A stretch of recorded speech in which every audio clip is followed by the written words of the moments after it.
5.3 FM y 94.5 FM en el noroccidente de Pichincha.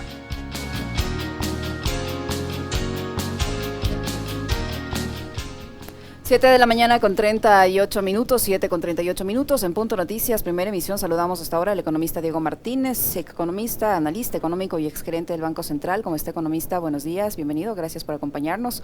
Le saludamos a Alexis Moncayo, quien le habla, Licenia Espinel. Ayer, el Consejo Administrativo de la Legislatura ha dicho que no va a dar paso al proyecto del gobierno denominado de defensa de la dolarización, que busca, entre otros, y según varios sectores, la privatización del Banco Central. En respuesta, el gobierno ha señalado a través del ministro Mauricio Pozo que lo enviará las veces que sean necesarias. Según el CAL, este proyecto es inconstitucional. ¿Por qué es inconstitucional a su criterio o no lo es? Economista, buenos días, bienvenido. Bienvenido.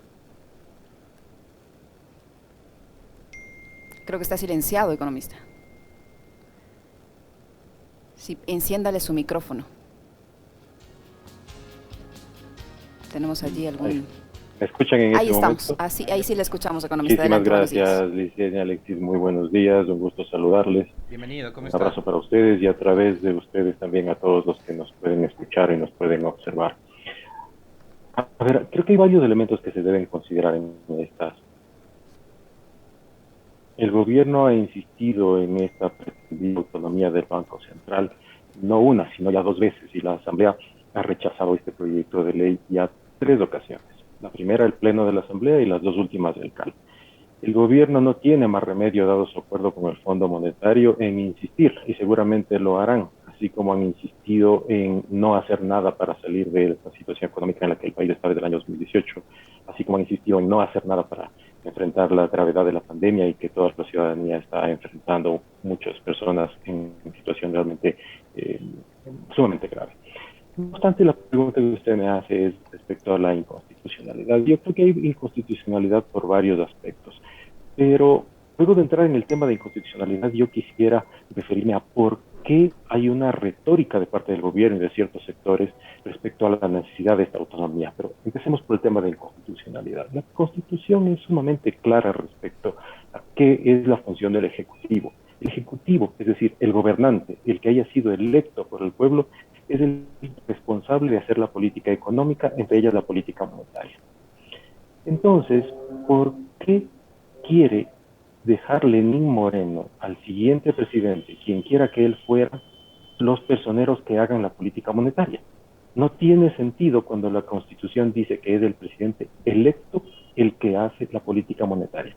¿Por qué Lenín Moreno, insisto, quiere dejar los responsables de la política monetaria al siguiente presidente, si ya deja de ser el presidente? Entonces hay una inconstitucionalidad, más allá de las razones de fondo constitucionales jurídicas, hay una razón de lógica. No puede el presidente, que ya no es, pretender seguir siendo la política económica del presidente que sí ha sido electo por la ciudadanía. Eso es el primer elemento.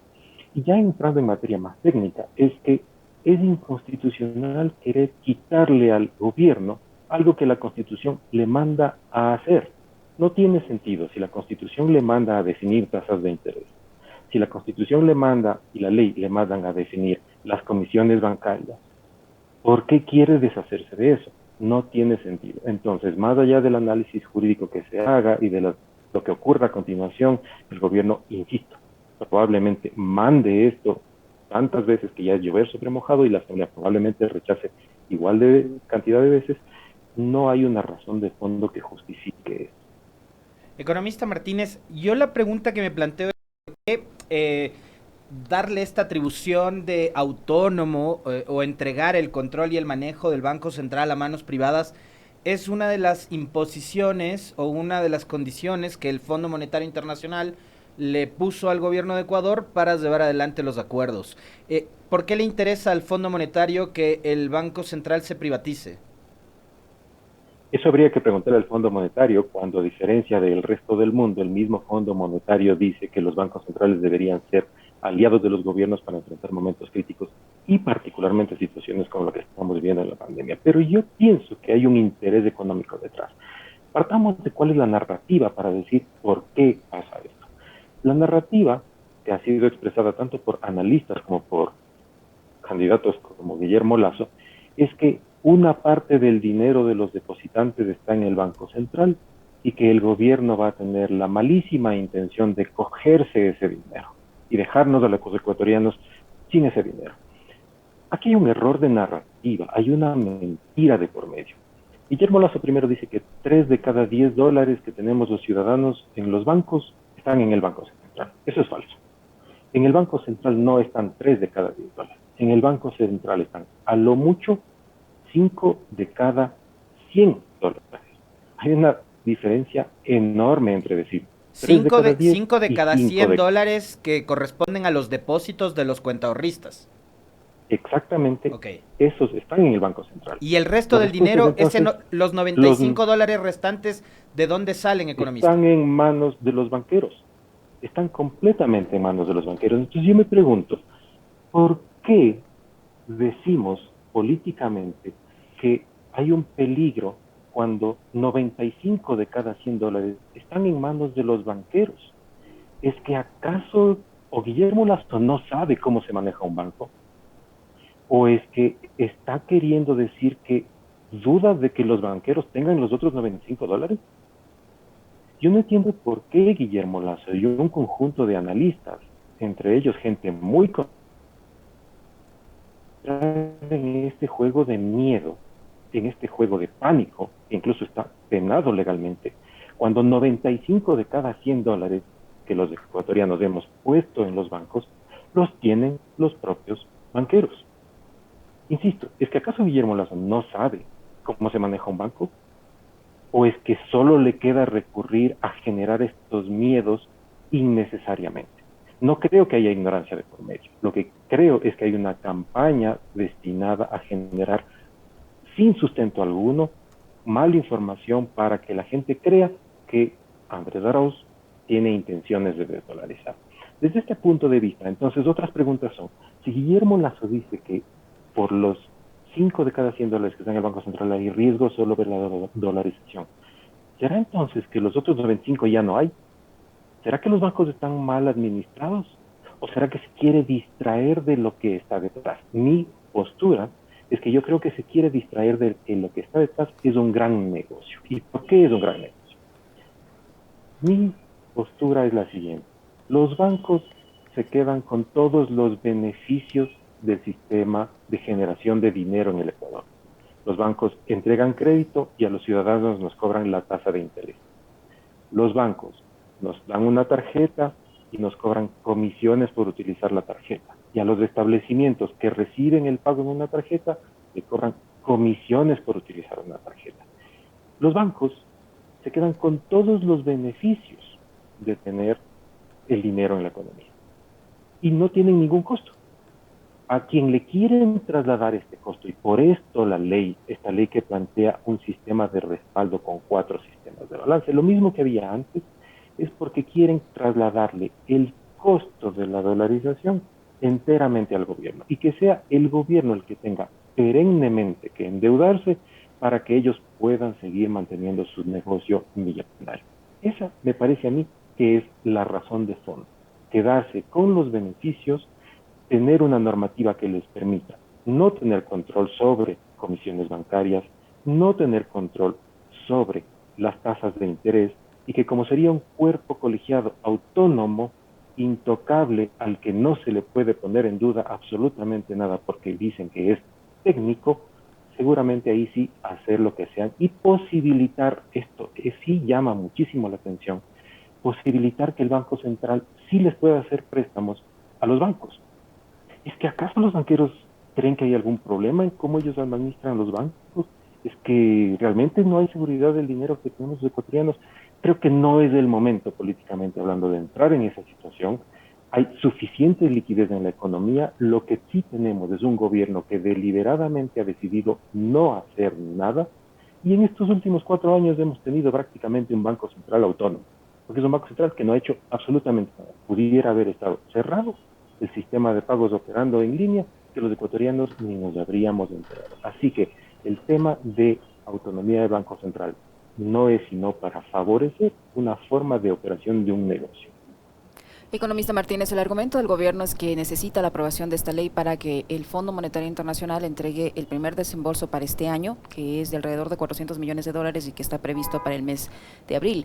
¿Usted cree que con la, digamos, que apertura que ha mostrado el Fondo Monetario Internacional a conversar con los candidatos presidenciales y teniendo claro que quien gane el proceso de segunda vuelta podría buscar la modificación del acuerdo con el Fondo Monetario Internacional, dependiendo quién gane, ¿usted cree que ellos no van a dar este desembolso si no se aprueba esta normativa?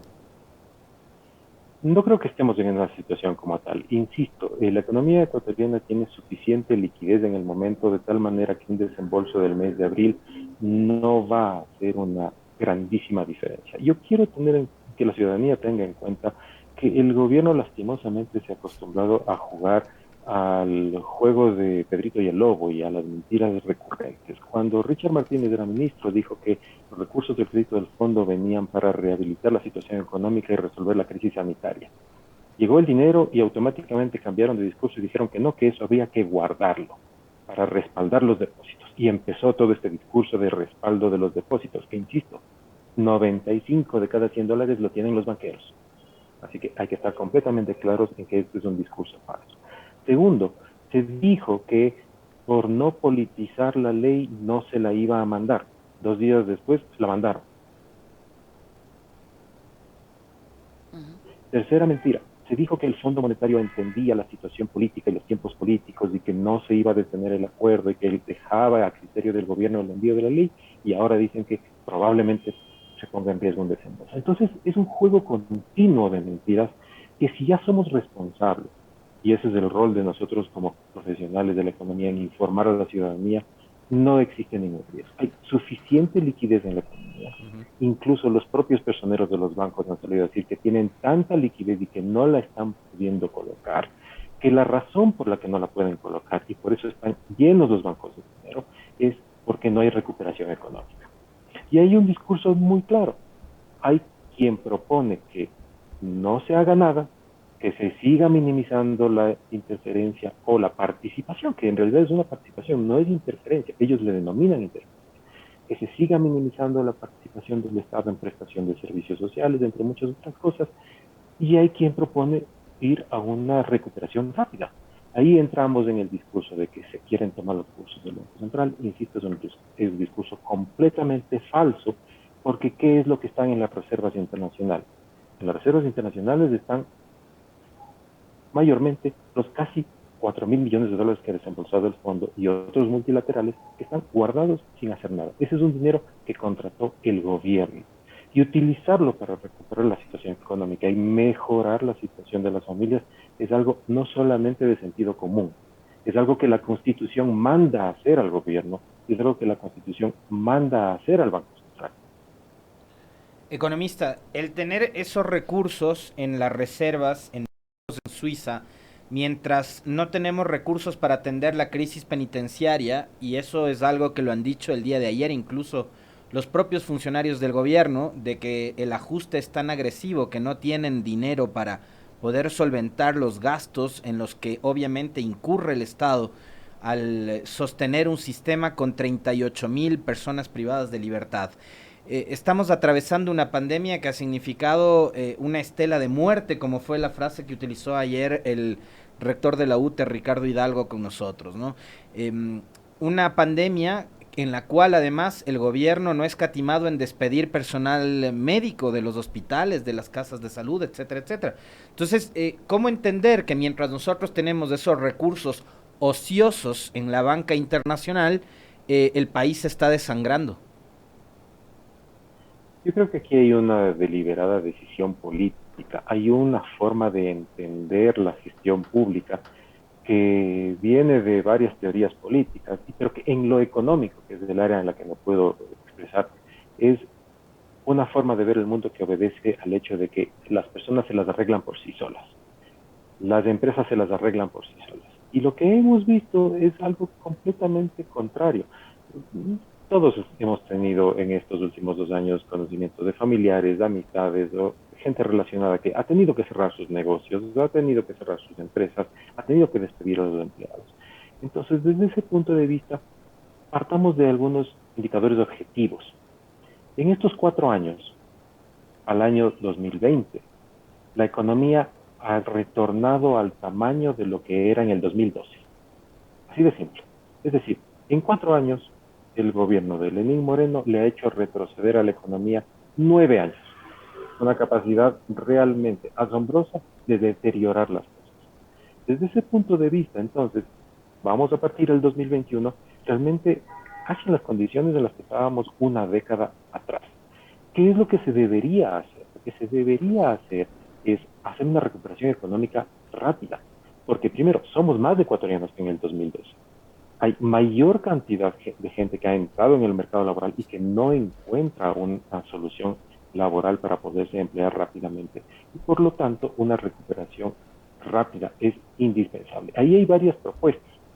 Hay propuestas de no hacer nada y dejar que las cosas sigan por su curso, o hay propuestas que han sido presentadas por una candidatura que, más allá de que nos gusten o no, sí apuntan y dicen honestamente, queremos una recuperación rápida de la economía. Los instrumentos se pueden discutir.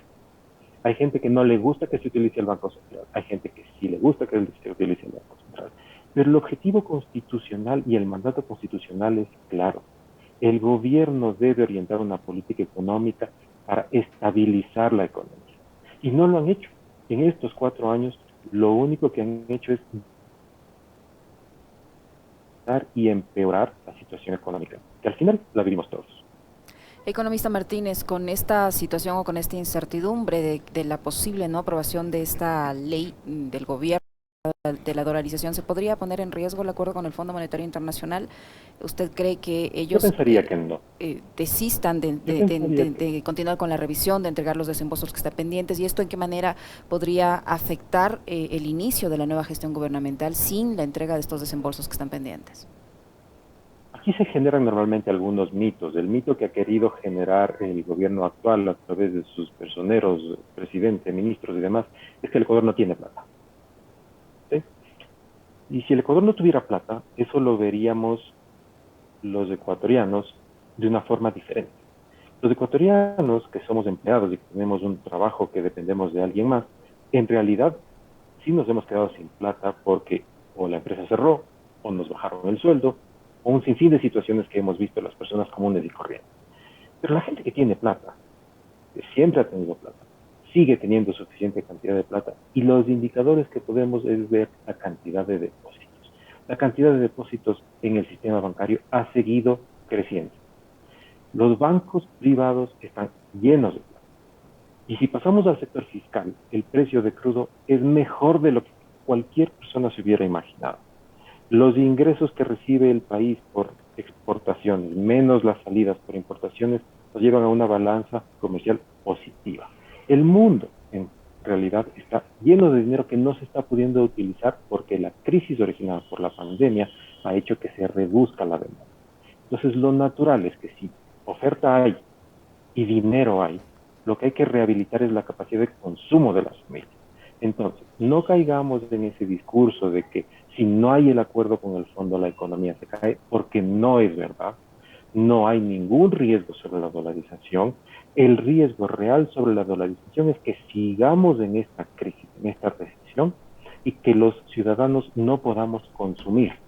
Y al no poder consumir, no hay trabajo porque las empresas no tienen a quién vender, no tienen salarios porque no necesitan contratar más gente, y empezamos los que tenemos deudas con los bancos a no poder pagar nuestras deudas con los bancos. Esa es la real amenaza sobre la dolarización. No hay ningún riesgo respecto a que se haga créditos desde el Banco Central, porque el Banco Central, que es un banco como todos los bancos centrales en el mundo, y no habría ninguna razón, ni teórica ni económica, para que el Banco Central no entre, como es su mandato constitucional, a hacer un apoyo para la recuperación económica. Ahora, políticamente, ¿qué tan conveniente es, economista Martínez, que un gobierno que está de salida y que aparentemente está totalmente debilitado y deslegitimado en el Parlamento, que no va a tener los arrestos, los votos, el apoyo necesario como para poder incluso aprobar si es que el CAL finalmente califica el nuevo proyecto que envíen y llegue al pleno, ¿cómo entender esto, no? Que el gobierno que está de salida, que le quedan pocos días ya, insiste en una ley tan importante. Es difícil de entender, pero no me sorprende. Insisto, este es un gobierno que dice una cosa un día y al día siguiente dice otra cosa. Este es un gobierno que ha señalado un montón de ocasiones durante estos 4 años, un conjunto de falsedades que dice un día una cosa y se desdice al día siguiente. La razón de fondo que yo creo, repito, es que hay una estrategia del sistema financiero ecuatoriano detrás que quieren dejar a toda costa, porque saben que en un siguiente periodo no sería políticamente factible, quieren dejar a toda costa la posibilidad de una ley que garantice el modelo en el que han estado operando por siempre, que se les ha negado durante el gobierno anterior y que ahora ven la posibilidad última de dejar establecido. Porque ¿qué hace esta ley? Esta propuesta de ley en esencia tiene 6 elementos.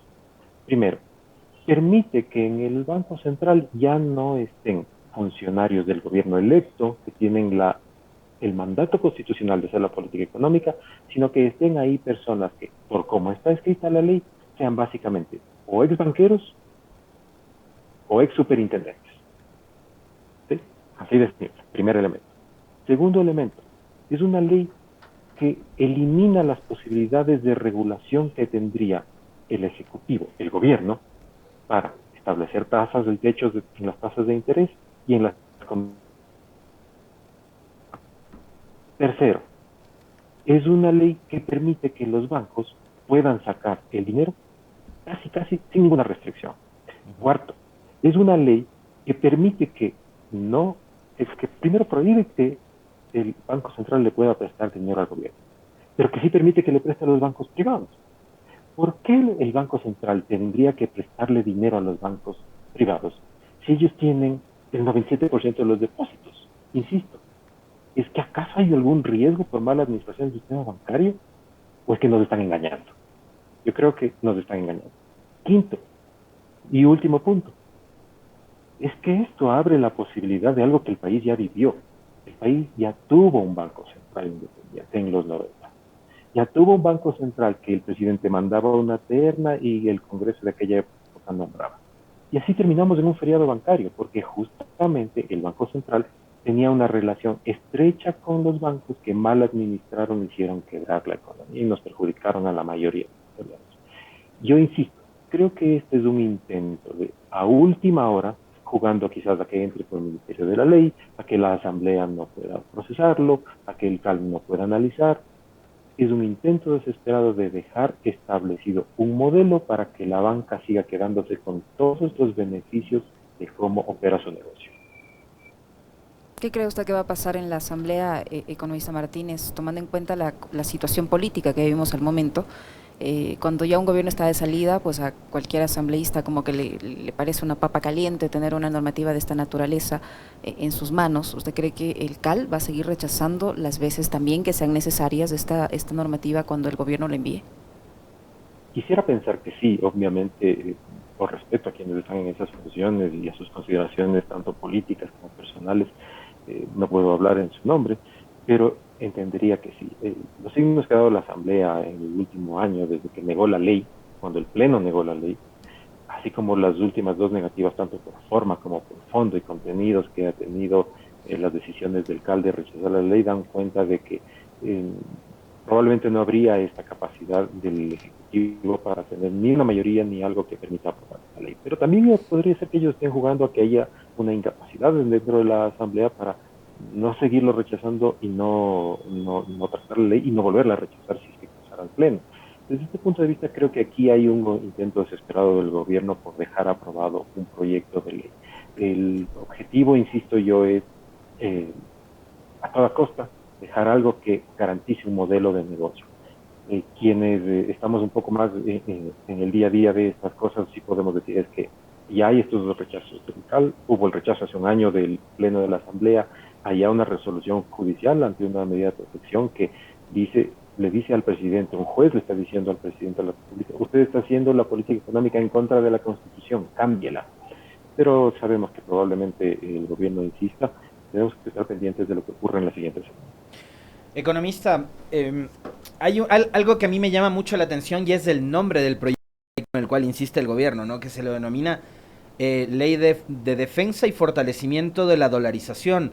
Pero con todos los detalles que usted hace un momento los iba citando y los iba enumerando, yo más bien creería que la dolarización con la puesta en marcha de un proyecto de ley como este, más bien entra en peligro, ¿no? Porque si los capitales van a empezar a salir del país, ¿cómo vamos a hacer para sostener a la interna este sistema, sabiendo que no tenemos la forma, el mecanismo ni la legislación como para poder imprimir dólares? Este nombre de la ley es una hipocresía del gobierno. Quiero ser muy enfático en esto. Es una hipocresía porque en realidad este debiera llamarse Ley de Defensa del Negocio Bancario. Porque si uno analiza la ley con todo lo que hemos mencionado, esta ley no defiende sino solamente a los bancos. Entonces, desde este punto de vista, estemos tranquilos los ecuatorianos. La situación económica del Ecuador es mala por decisión del gobierno. No es mala porque falte dinero. Los bancos, insisto, están llenos de dinero. Los ingresos petroleros están en buena situación. Para que la situación fiscal se recupere, ni siquiera hay que subir las tasas de impuestos. Para que la situación fiscal se recupere, hay que recuperar la economía, porque si la economía crece, va a haber mejor recaudación de impuestos, tanto de IVA como de renta y demás. No sería necesario un incremento de impuestos para que la situación fiscal mejore. Hay que tener cuidado, sí, con elementos como el financiamiento, pero ahí también es una mentira adicional. Cuando este gobierno hizo algunas modificaciones de la forma de cálculo del endeudamiento, dijeron que ya el gobierno anterior se había pasado del 40%. ¿Okay? De acuerdo, supongamos que se pasó del 40% y que era el 43, 44%. Actualmente estamos casi en el 65, 66%. 20 puntos más y la economía ha decrecido. Estamos enfrentando la peor recesión de la que tenemos conocimiento. Vamos a decrecer, probablemente los datos dicen, el Fondo Monetario incluso es más pesimista que el propio gobierno, que en el 2020 la economía habría decrecido casi en un 10 o 12%. ¿Cuál es la realidad detrás?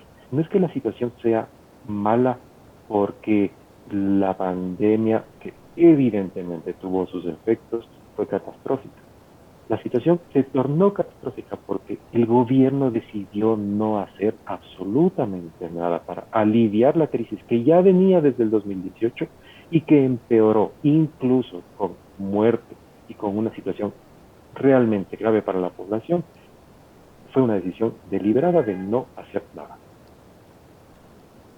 Muchísimas gracias, economista. Sin duda muy interesante haber conversado con usted y haber aclarado algunas dudas respecto a esta norma denominada defensa de la dolarización, o como usted la llama, la Ley de Defensa del Negocio Bancario. Algo parecido, Alexis. Sí. Le queremos agradecer al economista Diego Martínez por haber aceptado la invitación a este diálogo. Un fuerte abrazo, economista. A ustedes muchísimas gracias, un saludo y que tengan un excelente día. Muchas gracias. Igualmente, muy amable. 8:06 en Punto Noticias, primera emisión. Hacemos una pequeñísima pausa. Regresamos para conversar con el legislador independiente Héctor Yepes. Varios temas en la Asamblea Nacional. Esta devolución por parte del CAL de la ley de defensa, entre comillas, de la dolarización. La intención de iniciar un juicio político en contra de la fiscal y el contralor del Estado. Y este juicio político que algún día se realizará en contra del exministro de Salud, Juan Carlos Ceballos, así como también el juicio político en contra del ministro de Trabajo. Varios temas a analizar a continuación, así es que no se vayan. Muy bien.